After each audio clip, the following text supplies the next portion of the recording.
Bonjour tout le monde! En cette semaine québécoise des personnes handicapées, je fais cette vidéo parce que je trouve qu'encore aujourd'hui, peu de personnes savent réellement à quoi ressemble la réalité d'une personne handicapée. Alors je prends le temps de faire ça aujourd'hui avec vous. J'espère que vous allez aussi beaucoup vous reconnaître dans ce que je vais vous dire. En fait, je pense que quand on est une personne handicapée, il y a beaucoup de choses qu'on aurait besoin de dire à nos amis, à notre famille ou aux personnes avec qui on travaille, mais que ça se fait pas naturellement d'entrée de jeu. Moi, je suis née sans bras ni jambe gauche. Je porte une prothèse à la jambe et je suis travailleur autonome. Ce qui fait que dans la vie de tous les jours, moi, j'ai beaucoup de contrats différents et c'est toujours avec des nouvelles personnes, des nouvelles équipes. Pour moi, ce qui est difficile, c'est souvent d'expliquer, de prendre le temps d'expliquer à ces personnes quels sont les enjeux qui sont reliés à mon handicap. Parce que j'ai toujours eu l'habitude, c'est un choix que je fais et ça fait partie de ma personnalité, mais c'est de toujours être souriante, d'être de bonne humeur, parce que bon, de toute façon, j'adore la vie, j'adore les gens, mais reste que mon handicap, c'est un handicap, donc ça m'amène beaucoup de défis et d'obstacles au quotidien. Et c'est pour ça que je vous dis que c'est un peu un coup de gueule pour moi, cette vidéo, parce que des fois, le handicap fait qu'on va vivre du stress, beaucoup de frustration aussi. Il me manque un bras et une jambe, mais ça peut être n'importe quel type de handicap. Il y a des choses qui vont beaucoup se ressembler, d'autres choses qui vont être différentes. C'est peut-être même du cas par cas selon le handicap, mais quand même. Pour moi, la notion de temps et d'énergie, c'est intimement lié parce que je suis toujours en train de me concentrer ou de travailler sur le temps qu'il me manque. Parce qu'en fait, il me manque presque toujours du temps. Parce que comme il me manque un bras et une jambe du même côté, je suis toujours en surcompensation, en surutilisation de mon corps. En fait, mon corps est très énergivore. Ce qui veut dire que pour moi, de faire les tâches du quotidien, comme monsieur, madame, tout le monde, pour moi, ça va me demander au moins 2 fois plus de temps et d'énergie. Et ça, quand je vous dis aussi, c'est le handicap, ça amène des défis, des obstacles qui sont autant visibles qu'invisibles. Donc oui, il y a des choses qui, à une main, vont être plus difficiles à faire qu'à 2 mains. Se faire à manger, s'habiller, se préparer, c'est plus facile à 2 mains, ça c'est sûr et certain. Avec le temps, on développe des trucs, mais ça reste que ça me demande quand même beaucoup plus d'énergie. Si, par exemple, je suis à l'extérieur avec un groupe d'amis, un groupe de collègues et qu'on doit marcher pour aller au restaurant, évidemment que je vais essayer de marcher la même vitesse qu'eux. Je veux suivre le groupe. Mais les faits sont qu'il me manque un bras et une jambe, donc ça va me demander au moins 2 fois plus d'énergie pour essayer de marcher à la même vitesse qu'eux. Donc, c'est un petit peu la même chose dans le rythme d'aujourd'hui, dans le rythme du travail où on doit toujours répondre au téléphone rapidement, répondre aux mails rapidement. Je sais que les gens ont des attentes très rapides. Ben, dans mon cas, c'est pas toujours facile. Donc, étant travailleur autonome, moi, je suis pas derrière mon ordinateur tous les jours de la semaine à partir de 8-9 heures le matin. Si la veille, j'avais une grosse journée de travail, je suis extrêmement fatiguée. Je vous ai dit, mon corps est très énergivore. Donc, une grosse journée de travail, moi, je vais avoir besoin d'au moins 3 jours après de battement pour pouvoir récupérer. Donc, si j'enchaîne plusieurs journées de travail intenses comme ça, vous comprendrez le calcul, ça me prend beaucoup plus de temps. Donc, la notion de temps et d'énergie, tout est décuplé, tout est beaucoup plus intense. Je vais perdre mon énergie plus rapidement, je vais avoir besoin de beaucoup plus de temps pour la récupérer. Donc, quand je vous dis que ça peut créer un peu du stress et de la frustration, c'est que j'aimerais aller à la même vitesse que tout le monde. J'aimerais avoir la même vitesse de rendement, la même efficacité. Je sais que ça peut créer de la frustration chez les personnes qui attendent de moi une réponse, mais si j'étais que en train de faire ça, j'aurais plus le temps pour simplement, par exemple, 1, me faire à manger, 2, manger.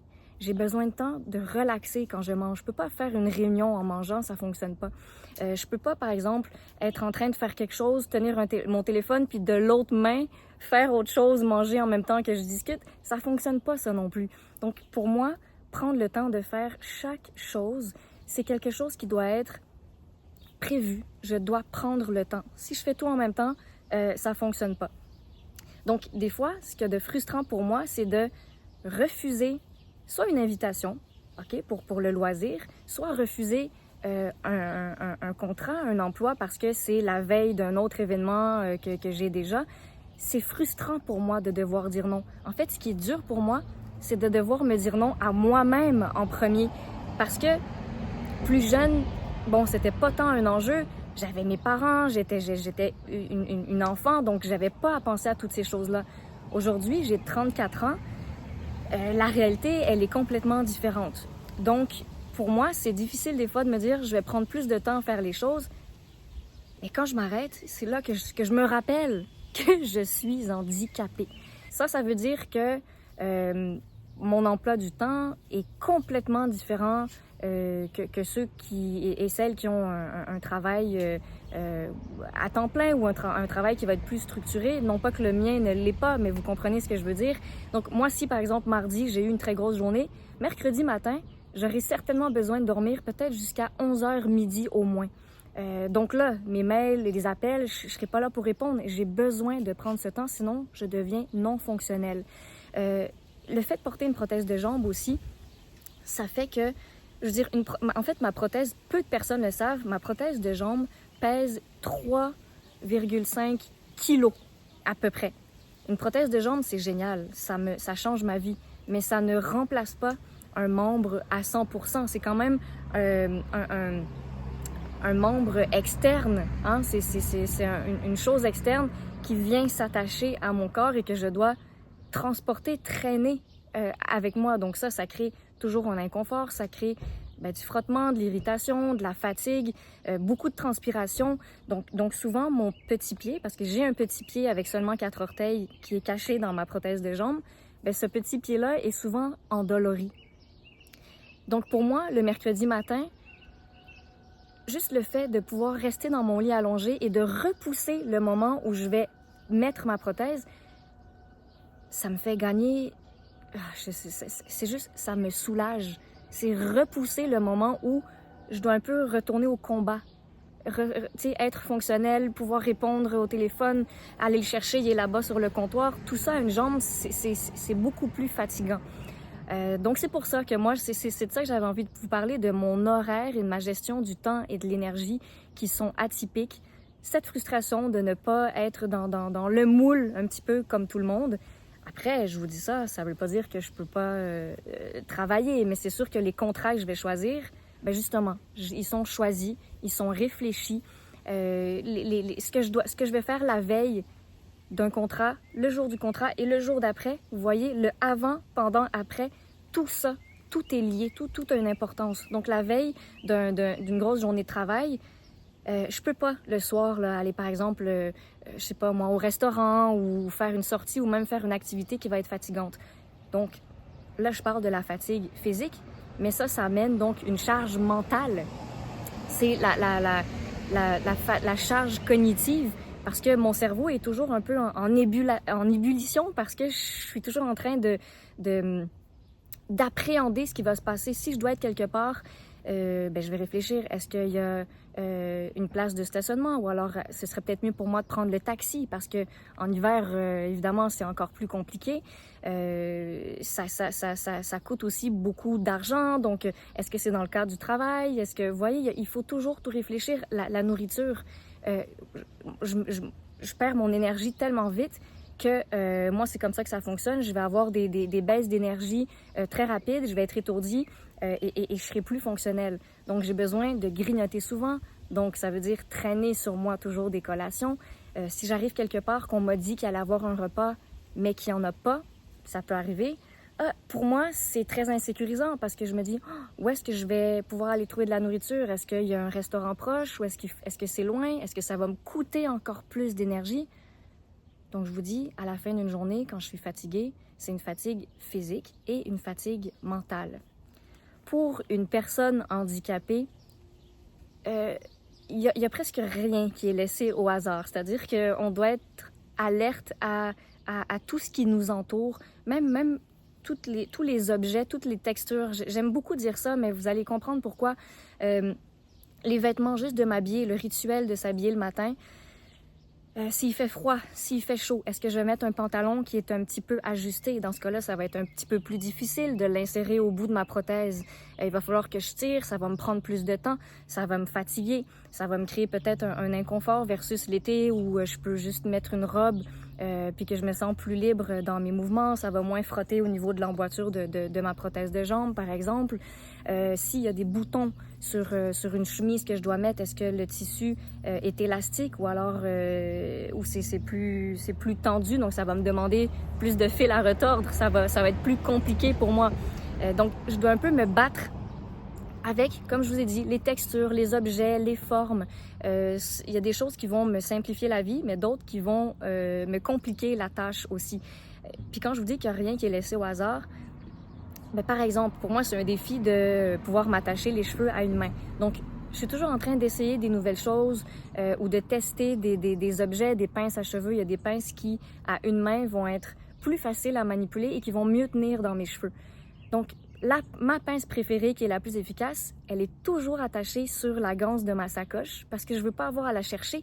J'ai pas 4, 5... tu sais, je peux pas prendre une pince qui traîne là puis me dire ça va faire l'affaire. Non, elle va être moins bien que celle que je connais, que j'ai testée. Ça, c'est une chose. Après, mon sac, ma sacoche, selon le type de tissu ou même le zip, la fermeture éclair, si la fermeture éclair est trop difficile à manipuler à une main, c'est sûr que ce ne sera pas le meilleur choix. Si le tissu de la sacoche est trop mou, ben ça va être difficile pour moi parce que ça va me demander plus de manipulation pour, encore une fois, aller ouvrir et fermer la fermeture éclair. Les chaussures, ça c'est ce qui est souvent le plus compliqué dans le fait de s'habiller. Je peux pas juste, quelqu'un cogne à la porte par exemple, ou je dois sortir vite fait, hop, j'enfile deux sandales, je rentre les pieds dedans, je suis partie. Non, ça tient pas une simple sandale sur ma prothèse, donc il faut que j'aie des souliers, des chaussures qui se ferment, qui ont des attaches, des lacets. Avec le temps, j'ai appris à faire des boucles à une main. C'est sûr que ça prend un petit peu plus de temps, plus d'énergie. Ça m'arrive des fois que je suis en train de me reposer, donc que j'ai enlevé ma prothèse de jambe. Et là, par exemple, il y a le facteur, il y a quelqu'un qui vient cogner à la porte. Ben, moi, vite, il faut que je me dépêche, il faut que j'ai le temps d'enfiler ma jambe avant d'arriver à la porte pour ouvrir à la personne. Donc, vous voyez, c'est une réalité qui est complètement différente. Donc, en vous racontant tout ça, c'est plus pour me soulager, ça me fait du bien de vous faire comprendre un petit peu plus à quoi ressemble mon quotidien et certainement à quoi ressemble le quotidien de beaucoup de personnes aussi qui ont des handicaps ou juste d'autres enjeux dans leur vie. Ça me fait du bien de vous faire comprendre un petit peu plus à quoi ressemble mon quotidien et certainement à quoi ressemble le quotidien de beaucoup de personnes aussi qui ont des handicaps ou juste d'autres enjeux dans leur vie. Donc, ça me fait du bien pour moi de vous raconter ça. En même temps, je me mets à nu parce que c'est un côté plus vulnérable de la réalité de mon handicap. Et surtout, il y a une chose qui est très importante, je fais pas ça pour me plaindre. C'est justement ça, l'enjeu. C'est pas pour me plaindre parce que j'ai horreur de faire ça, mais je comprends qu'il faut aujourd'hui en parler. Il faut que moi j'en parle parce qu'il faut que les gens soient juste plus conscients, plus sensibilisés à notre réalité. Alors ça fait que une personne handicapée, oui, vous allez voir certains obstacles, certaines difficultés qu'on a. Donc il y a des enjeux, des difficultés qui vont être visibles, mais d'autres qui vont être invisibles. Tout ce que je viens de vous raconter, le avant, le pendant, le après, tout ce dont à quoi on doit réfléchir en préparation à un rendez-vous pour aller quelque part, faire quelque chose, pour travailler. Donc voilà, j'espère que ça parle à beaucoup de personnes. J'espère que vous en avez appris. C'est pas ça qui m'empêche de garder le sourire. Il faut quand même garder le sourire et avoir une attitude positive. Je le répète, c'est pas pour... je veux pas que les gens, quand ils voient... Si vous voyez cette vidéo, de vous dire « Ah, finalement, je lui en demanderai pas trop parce que je comprends qu'elle est très fatiguée. » Non, tout se fait dans la communication, tout se prépare. Mais voilà, cette vidéo, je la fais justement pour venir chercher votre écoute, votre empathie, votre sensibilité. De toute façon, je sais que vous l'avez, je le vois avec beaucoup de personnes que je croise au quotidien et c'est ça qui est magnifique. Puis ça m'amène à dire, c'est ça aussi être handicapé, c'est d'oser demander de l'aide parce qu'on a besoin de vous, on a besoin d'une aide extérieure, ça c'est sûr et certain. Des fois même, une petite parenthèse, c'est drôle parce que quand on dit qu'on n'est jamais mieux servi que par soi-même, c'est pas faux. Mais bon, nous, on doit des fois un peu prendre sur nous puis se dire non, c'est mieux que je demande de l'aide que je reste toute seule à me battre à faire quelque chose. Mais bon, des fois, par exemple, pour m'attacher les cheveux, je vais demander à quelqu'un de l'aide. Peut-être que j'aimerais pas nécessairement le résultat final de ce que la personne m'a fait. Donc, c'est de me dire, oh, OK, je vais l'accepter, mais peut-être que je vais devoir quand même, enlever, par exemple, l'élastique ou défaire la couette que quelqu'un m'aura faite, même si ça sera très gentil.